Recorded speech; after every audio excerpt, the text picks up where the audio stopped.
Hello, neurodivers. Welcome back to the Neurodive Corner. This is Sheila, and today we're going to talk about something a little bit different. So, I met this guy, right?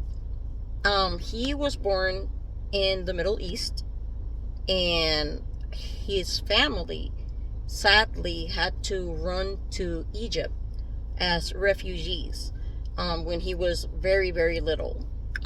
He kind of like grew up in Egypt and came from what we would call a blue collar family that made it a point to teach him to be humble, love your neighbor, all of that. So this guy, comes from a good family, a family of faith, and you know, he's trying to forge his path. Now, what I love about him is he's a radical empath. Okay, like this guy, anybody that's in need, he doesn't have a no for that person, and I think that's so amazing. The fact that he is that way, because we don't have that anymore. It's rare. It's rare. Empathy is controversial nowadays. Who would have thought that? So it's very difficult for him, but he still does his work. He's still out there helping people. He gets in trouble because he's a little bit like me. He's a little bit of an agitator. Doesn't believe in capitalism. He sees that as predatory. So, he's one of those socialists that all of you are so scared of and have. We need to reclaim that word. All of us that are socialist Democrats. We need, because people need to understand. Same with anti-fascist, Antifa. Like, we need to reclaim the word and the meanings because people are using them crazy. But I digress. Let me keep talking about my friend, right? So like I was telling you, the guy is all about, like, if you're sick, he's gonna be there. If you need food, he's gonna be there. If you need support financially, he's gonna be there. If you need a shoulder to cry in, he's gonna be there. I mean, he's gonna make a miracle happen. Trust me. Like, he is that type of person. But at the same token, he's not gonna take any pushback. The elites hate him because there is no ego with him. Again, he's a radical empath. So he doesn't operate from ego.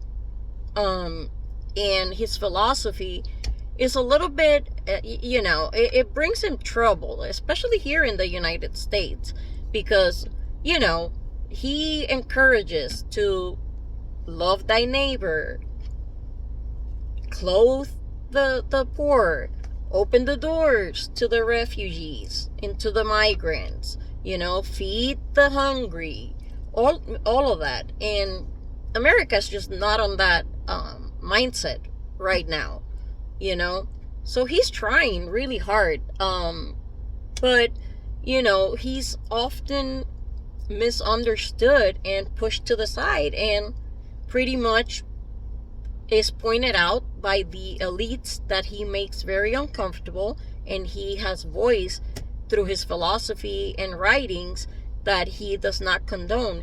He makes them very, very uncomfortable. So they have a habit of twisting his words to fit their narrative, or, trying to eliminate him and get him out of the picture. So, yeah, it's kind of sad for this guy. But, that's the type of people that I relate to. Now, if you were a little uncomfortable with my radically empathetic friend, you're not a true Christian. Because that's who I was talking about. Jesus Christ, by your measure nowadays, would be a lunatic radical leftist.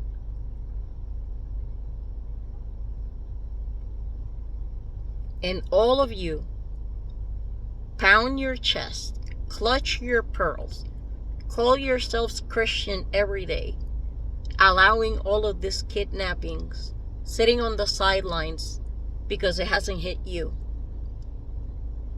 Which Christ are you following? Because the one I follow is the one that we were just talking about.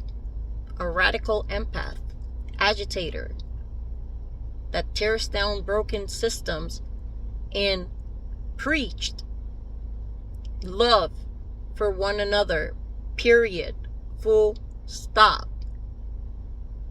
That's the guy I follow. I don't know what guy you're following that condones the horrors and the abuses that we're seeing. But if your blue-eyed Jesus is telling you to keep supporting these abuses, you are definitely on the wrong path.